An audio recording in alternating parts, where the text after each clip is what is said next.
Hi, welcome back to my YouTube channel. This tutorial will explain how to convert USDT to Solana. So I'll be using bybit for this tutorial. If this is helpful, do not forget to like, subscribe and share. So now once you open this your dashboard, you proceed and you click on convert at this point.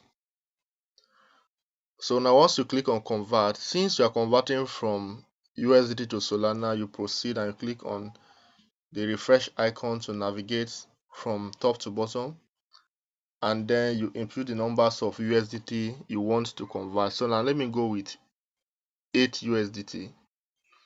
So now 8 USDT now will now give you 0.04 Solana. So you now proceed and click on quote, and then you now confirm.